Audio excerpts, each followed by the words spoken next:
You know, this wasn't just the deer in my hunting career, but the hardest hunt that I've ever had to mentally prepare for and deal with in my entire life. It's not the size and age of this buck, even though that's a huge bonus.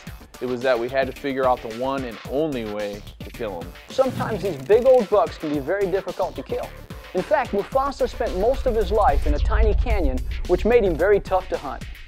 You know, even though Pete had gotten a couple of pictures of a giant on Red Rock during the rut in 2009, they weren't actually able to hunt him until the following year when they picked up the lease from Roy, the neighboring rancher. To great surprise, the giant was captured on a Reconyx camera immediately and was found living in a little tiny canyon right next to the winding creek bed. This is the year that he was given the name Mufasa. No matter how badly I wanted that deer, and no matter how hard or smart we hunted him, he always seemed to be a step ahead of us. Unfortunately for Dan, we never spotted the 200-incher, and we never found his horns. Mufasa had disappeared out of our reach for a really long time. Therefore, we didn't know if he had moved for good or if he was even alive.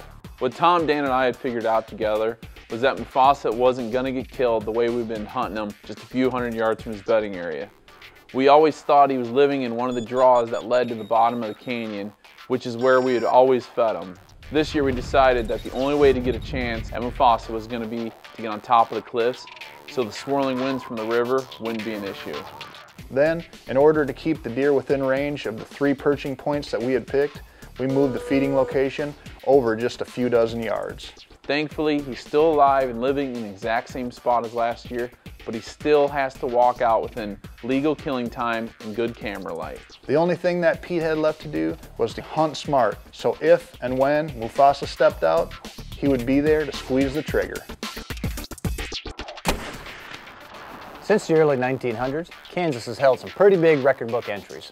This is largely due to minerals in the soil, available food sources, and age structure of the deer herd. But occasionally, heat-soaked droughts or lack of rain reduces the amount of available forage. This is where some turn to supplemental feeding.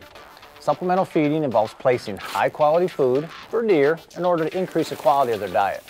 Some states allow it and some don't, but it is legal in Kansas and it can provide some benefits to the deer herd. If used, however, it's important to use it as part of an overall deer management program, not as a quick fix solution or as a means to carry a deer herd above what the habitat can support.